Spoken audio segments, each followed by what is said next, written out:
Video like जरूर कर लीजिए और ऐसे वीडियो लगातार फ्री में पाने के लिए चैनल को तुरंत सब्सक्राइब कर लीजिए और बेल आइकन को जरूर टैप कर लीजिए ताकि आगे भी सारे वीडियो आपको मिलते रहे। यूट्यूब में फॉलो करते हैं तो प्लीज ये वाला फ्री टेलीग्राम चैनल जरूर ज्वाइन कर लीजिएगा। सारे नोटिफिकेशन सारे अपडेट यहीं पे आते हैं, ध्यान रखिएगा। सारे क्वेश्चन अटेम्प्ट करिए और स्कोर अपना तुरंत कमेंट करके बताइए कितने सही हो रहे हैं कितने गलत हो रहे हैं, जल्दी से कमेंट करके बताइए। तो फ्रेंड्स, मेरा नाम है वैभव और आप लोग देख रहे हैं ग्राम विकास अधिकारी की हमारी इस क्विज सीरीज को। आज ये क्विज नंबर 8 है। प्रीवियस क्विज को देखने के लिए आपको प्लेलिस्ट में जाना होगा, वहां पर जाकर आप उनको देख सकते हैं, उनको लगा सकते हैं। साथ ही जब आप उसको कंप्लीट देख लें तो अपना कमेंट सेक्शन में स्कोर जरूर बताइएगा कि कितना आपका स्कोर रहा है, तो उससे आपको पता चलेगा कि आपका कितना अच्छा परफॉर्मेंस है और दूसरे जो एस्पिरेंट है उनके मुकाबले। ठीक है, अब यहाँ पर स्टार्ट करते हैं पहले क्वेश्चन से। यहाँ पर आपको बताना है कि ये जो आपको दिए हुए हैं इसमें वेदांग कौन सा नहीं है, कल्प, व्याकरण, शिक्षा या फिर अरण्यक। तो सही आंसर क्या होगा यहाँ पर? फोर्थ वन, यानी कि जो अरण्यक है ये वेदांग नहीं है, जबकि व्याकरण, कल्प और शिक्षा ये क्या है? वेदांग है। इसके बाद अगला क्वेश्चन है, इनमें से कौन सा सूत्र जो है वो यज्ञ से संबंधित है? श्रौत सूत्र है, ग्रह सूत्र है, धर्म सूत्र है या फिर कल्प सूत्र? तो सही आंसर क्या आएगा आपका? श्रौत सूत्र। ये आपका किससे रिलेटेड है? यज्ञ से रिलेटेड है।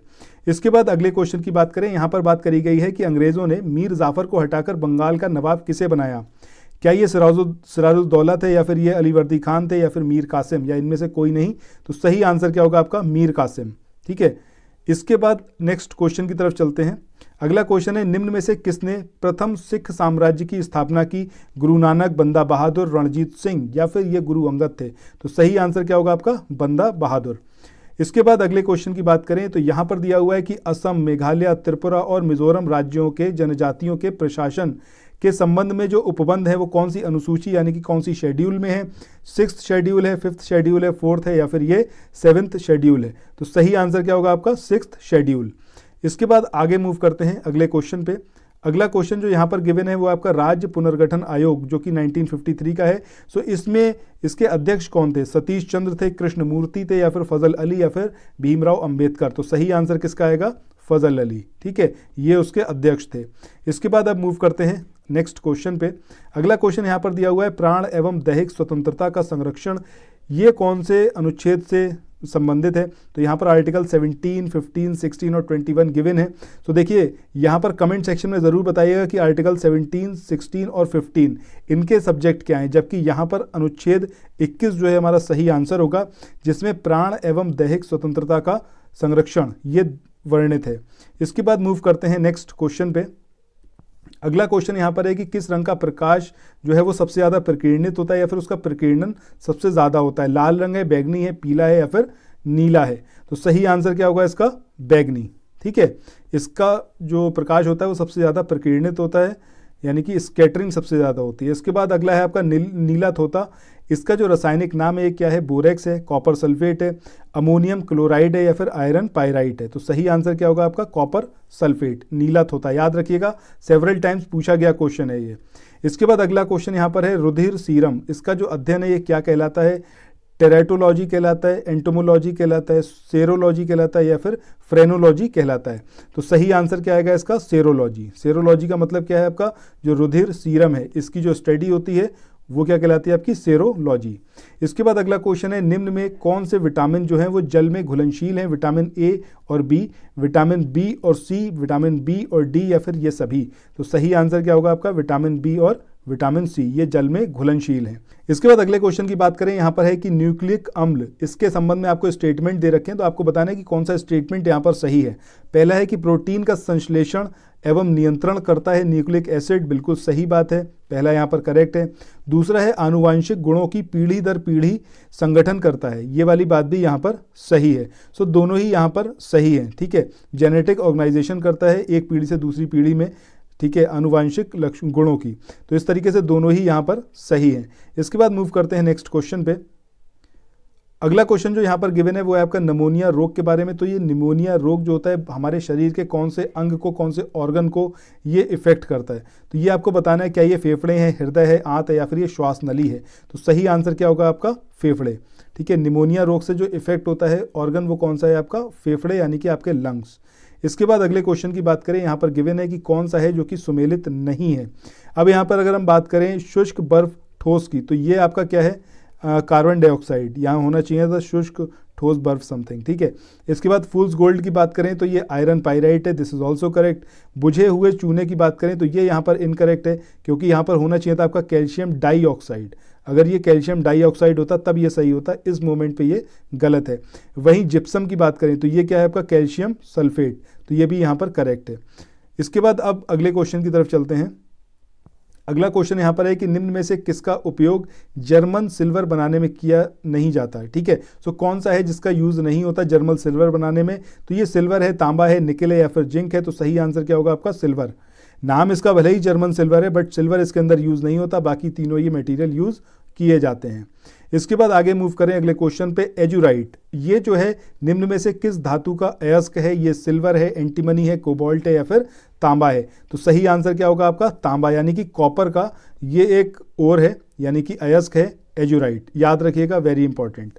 अगला क्वेश्चन यहाँ पर है सोरोलॉजी। अब इसके तहत जो है किसका अध्ययन किया जाता है। सो इसके आंसर पे चलें, इससे पहले आप लोगों से एक चीज़ मुझे कहनी है कि अगर आप लोगों ने पहली बार हमारे इस वीडियो को देखा है और आपको ये वीडियो, ऑब्वियसली बात है, अगर आपने यहाँ मिड से ज़्यादा तक देखा है दैट मीन्स आपको ये वीडियो पसंद आ रहा है, सो हमारे चैनल को तुरंत सब्सक्राइब करिएगा और स्टडी फॉर सिविल सर्विसेज जो हमारा पेरेंट चैनल है उसको भी आप तुरंत सब्सक्राइब करिए। और वहाँ पर जो भी पापा वीडियोज़ वगैरह हैं तो वहाँ पर आपको वो सब पूरी आपकी तैयारी कराने में बहुत हेल्पफुल सिद्ध होंगे।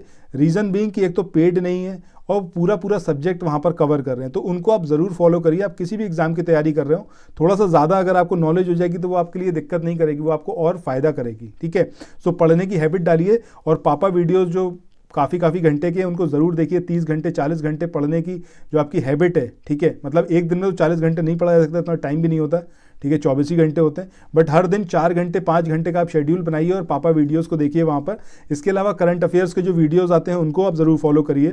और इससे अच्छा कंटेंट, मतलब स्टडी फॉर सिविल सर्विसेज आपके पूरे नॉर्थ इंडिया में जो हिंदी स्पेसिफिक स्टेट हैं, ठीक है, तो उन सारे स्टेट में जितने भी पेपर होते हैं उन सब के लिए बड़ा इंपॉर्टेंट है, क्योंकि आज की डेट में आप जीएस की बात करें, करंट अफेयर की बात करें, तो ऐसा कोई एग्जाम है नहीं जहां पर ये ना आए, ठीक है। सो आपको इसकी तैयारी करनी है और इससे अच्छा प्लेटफॉर्म, इससे अच्छा यूट्यूब चैनल आपको दूसरा कोई नहीं मिलेगा, ठीक है। सो तुरंत इसको सब्सक्राइब करिए। और ज्ञान सर इतना ज़्यादा मेहनत करते हैं आप लोगों के लिए, तो उसका आपको रिस्पेक्ट करना चाहिए। एक बार ज़रूर, अगर आप पहली बार देख रहे हैं तो एक बार ज़रूर जाइए और ज़रूर सब्सक्राइब करिए और एक कम से कम वीडियोस को ज़रूर देखिए, ठीक है। सो अब इस क्वेश्चन की बात करें तो यहाँ पर इसका जो आंसर होगा वो क्या होगा, वो है आपका छिपकलियों के अध्ययन से रिलेटेड है सोरोलॉजी, ठीक है। इसके बाद आगे मूव करते हैं नेक्स्ट क्वेश्चन पे। अगला क्वेश्चन यहाँ पर है प्रधानमंत्री किसान सम्मान निधि, ये जो योजना है इसको कब स्टार्ट किया गया था।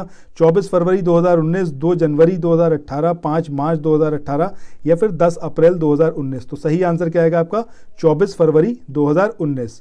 इसके बाद आगे मूव करें नेक्स्ट क्वेश्चन पे। यहाँ पर बात करिए निम्न में से कौन सा रूपांतरित शैलों का उदाहरण नहीं है, ठीक है, यानी कि मेटामॉर्फिक रॉक्स का यहाँ पर एग्जाम्पल नहीं है, वो कौन सा है। स्लेट है, शिस्ट है, चूना पत्थर है या फिर फाइलाइट है। तो सही आंसर क्या होगा आपका चूना पत्थर। ये अवसादी शैलों का एग्जाम्पल है, ना कि आपका रूपांतरित का। इसके बाद आगे मूव करें अगले क्वेश्चन पे। अगला क्वेश्चन यहाँ पर दिया हुआ है कि निम्न में से कौन सा युग्म सुमेलित नहीं है। एक तरफ आपको कंट्री दे रखी है, दूसरी तरफ कैपिटल दे रखी है। अब यहाँ पर अगर हम बात करें कनाडा की तो ओटावा इसकी कैपिटल है, सही बात है। जमैका की बात करें किंगस्टन है, ये भी यहाँ पर करेक्ट है। क्यूबा की बात करें हवाना, तो ये भी यहाँ पर करेक्ट है। बट अगर आप ग्वाटेमाला की बात करेंगे और सान जोन्स, ये इसका कैपिटल नहीं है, तो ये चीज़ यहाँ पर आपको याद रखनी है। इसकी अगर हम कैपिटल की बात करें तो इसका कैपिटल क्या है, ग्वाटेमाला का, इसके ही नाम से है ग्वाटेमाला सिटी, ये याद रखना है। वहीं सान जोन्स की बात करें तो ये किसका है, कोस्टा रिका का। बहुत ज़्यादा इंपॉर्टेंट है। देखिए कैपिटल और कंट्री के बारे में या करेंसी और उस कैपिटल से रिलेटेड ये क्वेश्चन आपको एग्जाम में फ्रीक्वेंटली देखने को मिलते हैं। सो आपकी तैयारी अच्छी होनी ही चाहिए, ठीक है। इसके बाद आगे हम बढ़े। अगला क्वेश्चन है शीतोष्ण घास के मैदानों के संबंध में आप स्टेटमेंट दे रखे हैं, बताना है कि सही स्टेटमेंट कौन सा है। पहला स्टेटमेंट है कि ये जो 30 डिग्री से 45 डिग्री अक्षांशों के मध्यवर्ती भागों में पाए जाते हैं, एब्सोल्युटली करेक्ट। दूसरा है ऑस्ट्रेलिया के डाउन्स की बात करें या फिर ब्राज़ील के हम बात करें पंपास की या फिर यूरेशिया के स्ट्रेपीज की, तो ये तीनों ही जो हैं शीतोष्ण घास के मैदानों के एग्जाम्पल हैं। This statement is also correct. So यहाँ पर आंसर होगा आपका दोनों, ठीक है। इसके बाद अब अगले क्वेश्चन की तरफ मूव करते हैं। अगला क्वेश्चन जो यहाँ पर गिवन है वो है आपका नगर पालिकाओं के संबंध में यहाँ पर कथन दिए हुए हैं, तो ऐसा सत्य है यहाँ पर ये बताना है। पहला यहाँ पर है कि 74वें संविधान संशोधन अधिनियम के द्वारा भाग 9 में इससे संबंधित प्रावधान वर्णित हैं, बिल्कुल सही स्टेटमेंट है। दूसरा है नगर पालिकाएं 3 प्रकार की होती हैं, कमेंट सेक्शन में बताइएगा वो कौन कौन सी प्रकार की हैं, ठीक है। ये आप लोग नगर निगम आपको पता होगा, बाकी 2 कौन से ये आप बताइएगा, ठीक है। इसके बाद सबसे पहले अगर हम बात करें 1688 में मद्रास में नगर निगम की स्थापना की गई थी, तो ये चीज़ भी यहाँ पर याद रखिएगा। मद्रास में पहली नगर निगम जो थी वो बनी थी 1688 में। इसके बाद अगर हम बात करें 4th वाले की, तो इसमें दिया हुआ है कि उपरोक्त सभी कथन सत्य हैं, तो बिल्कुल सही बात है, यही हमारा आंसर होगा, ठीक है। सो इसके बाद अब अगले क्वेश्चन की तरफ चलते हैं। अगला क्वेश्चन यहाँ पर है बखीरा झील के बारे में। अब ये झील नहीं है, पक्षी है, बखीरा पक्षी विहार, ये कौन से जिले में स्थित है? संत कबीर नगर है, बलिया है, बाराबंकी है या फिर पीलीभीत? तो सही आंसर क्या होगा आपका? संत कबीर नगर। इसके बाद आगे चलें अगले क्वेश्चन पे। अगला क्वेश्चन यहाँ पर है कि निम्न में से किस अनुच्छेद में वर्णित है कि मंत्रिपरिषद सामूहिक रूप से विधानसभा के प्रति उत्तरदायी होती है, ठीक है। ये कौन से आर्टिकल में दे रखा है?